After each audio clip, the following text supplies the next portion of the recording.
بسم اللہ الرحمن الرحیم۔ سامعین کرام، آپ سن رہے ہیں اردو کہانی طلسم ہوشربا کی جلد نمبر 9 اور یہ اس سلسلے کی قسط نمبر 68 ہے۔ اس کے بعد جلد نمبر 9 کا اختتام ہو جائے گا۔ مجھے امید ہے آپ کو میری یہ کاوش پسند آ رہی ہوگی۔ آپ نے اگر ابھی تک میرا چینل کہانی گھر سبسکرائب نہیں کیا تو ابھی میرے چینل کو سبسکرائب کر کے بیل نوٹیفیکیشن آن کر لیجئے گا تاکہ آنے والی ہر نئی کہانی کی اطلاع بر وقت آپ تک پہنچ سکے۔ یہ محض اتفاق تھا کہ سرسر چھاؤنی سے باہر نکل کر افراسیاب کی سمت دوڑی تو اس کی آہٹ پا کر خواجہ عمرو بھی اس کے پیچھے ہو لیے۔ انہیں وہم بھی نہ تھا کہ یہ بھاگنے والی سرسر ہے اور لو لے کر بھاگی جا رہی ہے۔ چونکہ وہ دوڑ میں بہت تیز تھے اس لیے جلد ہی سرسر کے پیچھے جا پہنچے اور سرسر کو پہچان لینے کے بعد بولے، بی سرسر، اتنی بدحواسی کی کیا ضرورت ہے؟ منہ تو دکھاتی جاؤ۔ سرسر نے کوئی جواب نہ دیا، وہ اور تیزی سے دوڑنے لگی۔ آخر خاصی دیر بعد عمرو سرسر کے قریب پہنچنے میں کامیاب ہو گیا، لیکن وہ مقام بالکل نزدیک آ چکا تھا جہاں افراسیاب اپنے مشیروں کے ساتھ بیٹھا سرسر کا انتظار کر رہا تھا۔ خود کو عمرو کے پنجے میں آتا دیکھ کر سرسر چلائی، شہنشاہ بچائیے، عمرو مجھے پکڑ رہا ہے۔ افراسیاب پہلے ہی چوکنا تھا، سرسر کی آواز سنتے ہی اڑا اور اسے بچا کر لے گیا۔ اب جا کے عمرو کا ماتھا ٹھنکا کہ سرسر چھاؤنی میں کوئی نہ کوئی حرکت کر کے آئی ہے۔ وہ ایک ایسی چٹان کے پیچھے جا چھپا جہاں سے افراسیاب اور اس کے مشیر نظر بھی آتے تھے اور ان کی باتیں بھی سنی جا سکتی تھیں۔ افراسیاب نے اپنی نشست کے قریب پہنچ کر سرسر کو آہستہ سے فرش پر چھوڑ دیا۔ سرسر کا سانس پھولا ہوا تھا۔ کچھ دیر وہ اپنا سانس درست کرتی رہی اور جب ذرا حالت کچھ سنبھلی تو رک رک کر کہا، حضور کے اقبال سے میں کامیاب واپس آئی ہوں۔ یہ کہہ کر اس نے لوح نکال کر افراسیاب کے سامنے رکھ دی۔ عمرو کا کلیجہ دھک سے ہو گیا۔ اس کے جی میں آئی کہ عیاری کی چادر اوڑھ کر جھپٹا ماروں، مگر یہ سوچ کر رک گیا کہ ضروری نہیں کہ جھپٹے سے افراسیاب کی مٹھی کھل جائے۔ خواجہ عمرو اسی شش و پنج میں تھے کہ افراسیاب نے کوئی منتر پڑھ کر تالی بجائی، تڑاخ کی آواز کے ساتھ زمین پھٹی اور ایک بہت بڑا بیل منہ کھولے افراسیاب کے سامنے آ کھڑا ہوا۔ افراسیاب نے بیل سے کوئی بات کہی، بیل نے گردن ہلا کر جواب دیا۔ افراسیاب نے لو اٹھا کر بیل کے منہ میں ڈال دی۔ بیل لو کو نگل گیا اور اچھلتا کودتا زمین میں گھس کر غائب ہو گیا۔ افراسیاب نے اپنے مشیروں سے کہا، اب میں نے لو کو ایسی جگہ محفوظ کر دیا ہے کہ طلسم کشا یا عمرو اس کی بو بھی نہیں پا سکتے۔ چلو اب باغ سیب میں جا کر جشن منائیں۔ یہ کہہ کر افراسیاب مشیروں اور عیاروں کو اڑن تخت پر بٹھا کر باغ سیب کی طرف روانہ ہو گیا۔ عمرو کے بدن کا سارا خون خشک ہو گیا۔ اداس چہرے اور دھڑکتے ہوئے دل کے ساتھ وہ اپنی چھاؤنی میں واپس آیا۔ اس کی زبانی جس کو یہ حال معلوم ہوا اپنی جگہ حیران و پریشان ہو کر رہ گیا۔ اسد، ماجبی، مارخ، بہار، مخمور، عمرو اور دوسرے سرداروں نے مشورہ کیا کہ اب کیا کرنا چاہیے۔ خاصی بحث کے بعد ہر ایک نے یہی رائے دی کہ ملکہ برراں اور شہنشاہ کوکب کو خبر کی جائے اور ان سے یہ معلوم کیا جائے کہ وہ بیل جو لوح نکل کر غائب ہو گیا تھا کون تھا اور لوح کو کس طرح واپس حاصل کیا جا سکتا ہے۔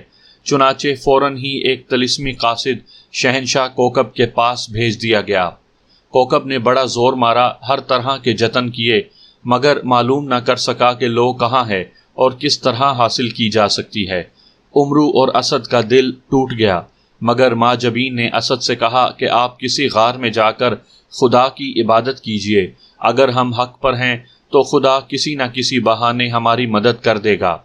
شہزادہ اسد روزانہ ایک قریبی غار میں جا کر عبادت کرتا، صبح سے شام تک وہیں رہتا اور سورج غروب ہونے پر واپس چھاؤنی میں آ جاتا۔ ایک دن عبادت کرتے کرتے اس کی آنکھ لگ گئی۔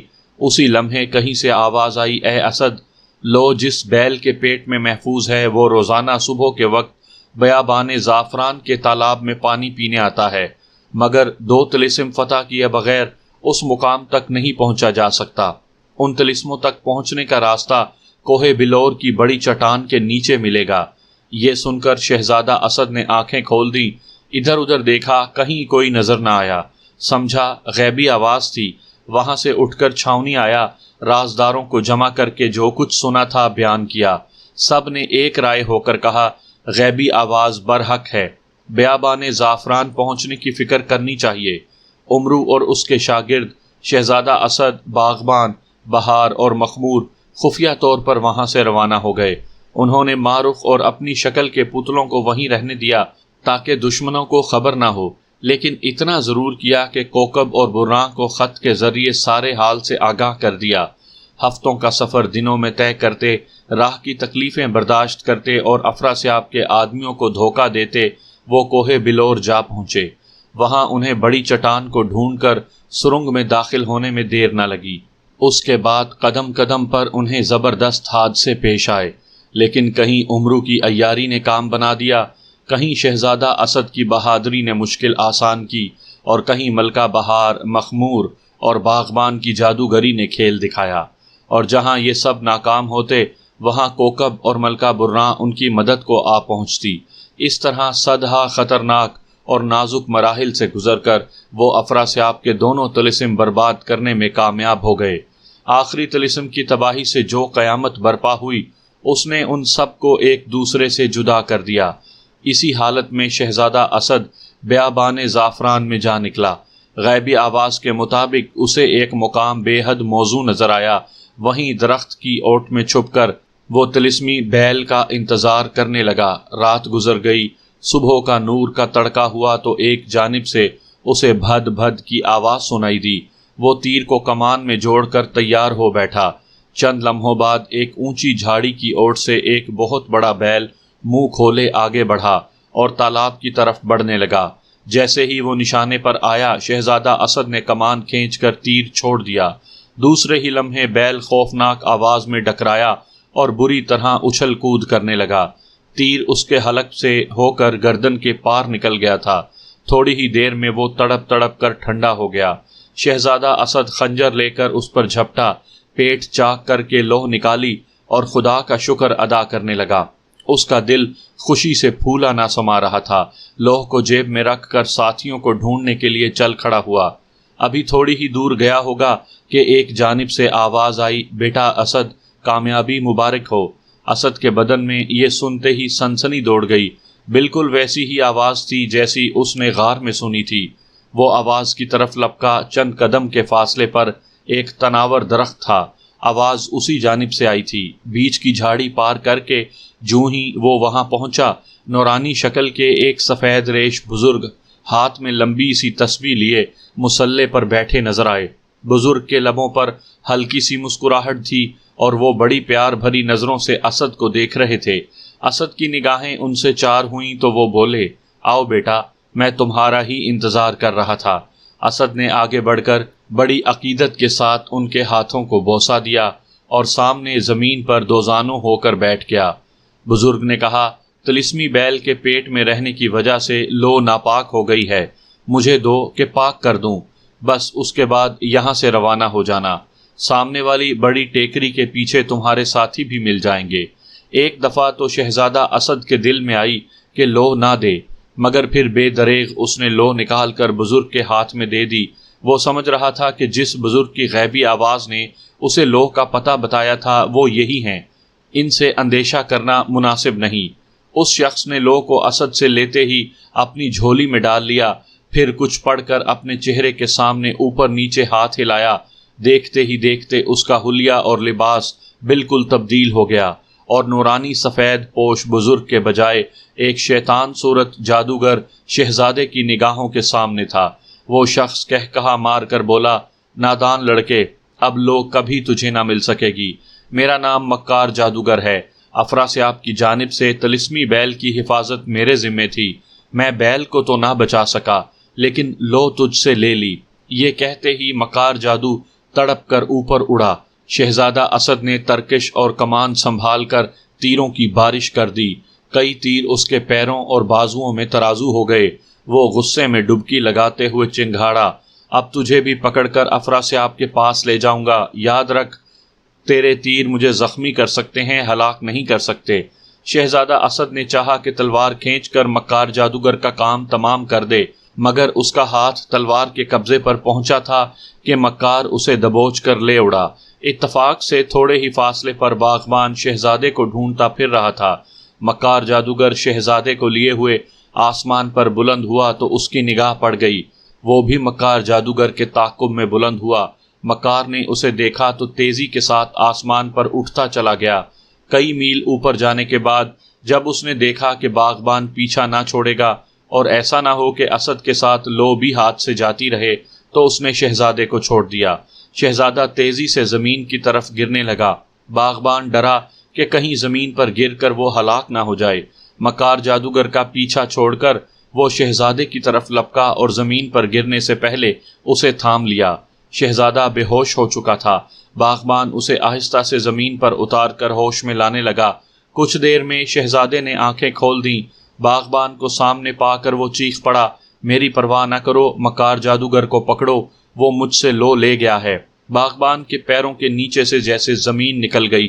جس لو کے لیے انہوں نے اتنی مصیبتیں اور تکلیفیں سہی تھی، وہ ہاتھ میں آ کر پھر چھن چکی تھی۔ غصے سے پاگل ہو کر وہ سیدھا آسمان کی طرف اڑتا چلا گیا۔ مگر اب وہاں کیا رکھا تھا؟ باغبان دیوانوں کی طرح آسمان میں ادھر ادھر اڑتا پھرا، مگر مکار کی کہیں جھلک بھی نہ دکھائی دی۔ تھک ہار کر نیچے آیا۔ اتنی دیر میں دوسرے ساتھی بھی شہزادہ اسد کے پاس جمع ہو چکے تھے۔ سب لوگ اپنی بدنصیبی پر افسوس کرتے وہاں سے اپنی چھاؤنی کی طرف روانہ ہو گئے۔ ادھر افراسیاب باغ سیب میں ناچ گانے سے دل بہلا رہا تھا کہ مکار جادوگر زخمی حالت میں اڑتا ہوا اس کے پاس پہنچا۔ افراسیاب کا کلیجہ دھک سے ہو گیا۔ اس نے مکار جادوگر سے پوچھا، خیر تو ہے؟ لو کہاں ہے؟ مکار جادوگر نے لڑکھڑاتے ہوئے قدموں سے آگے بڑھ کر لو افراسیاب کو پیش کر دی اور مختصر الفاظ میں ساری رودات کہہ سنائی۔ لو پانے کی خوشی میں افراسیاب نے شہزادہ اسد کے ہاتھ سے نکل جانے کا کوئی دکھ نہ کیا۔ مکار جادوگر کو خوب شاباش دی اور انعام و اکرام دے کر رخصت کر دیا۔ سارے رازدار خیر خواہ وہاں حاضر تھے۔ انہیں ساتھ لے کر افراسیاب ایک خاص کمرے میں آیا اور مشورہ کرنے لگا کہ اب لو کو کہاں محفوظ کیا جائے۔ ہر ایک نے اپنی اپنی سمجھ کے مطابق رائے دی۔ افراسیاب کو کسی کی بات پسند نہ آئی۔ اس نے کہا، اب میں خود ہی لو کو محفوظ رکھنے کی تدبیر کروں گا۔ یہ کہہ کر وہ خاموشی سے کچھ دیر سوچتا رہا، پھر ایک بارگی اس کی آنکھیں چمک اٹھیں، جیسے کوئی بہت اچھی ترکیب دماغ میں آ گئی ہو۔ کہنے لگا، تم میں سے کوئی جا کر شہنشاہ برفاب جادوگر کو بلا لاؤ، مگر خبردار لوح کا ذکر اس سے نہ کرنا۔ میری جانب سے بس اتنا کہنا کہ مدت سے ملاقات نہیں ہوئی، تشریف لائیے۔ 2-1 دن شطرنج سے دل بہلائیں گے۔ اس کے تیسرے دن شہنشاہ برفاب جادوگر بڑی آن بان اور لاؤ لشکر کے ساتھ باغ سیب میں داخل ہوا۔ افراسیاب نے اس کا شایان شان استقبال کیا اور ہمیشہ سے زیادہ محبت اور خاطرداری دکھا کر اس کا دل جیت لیا۔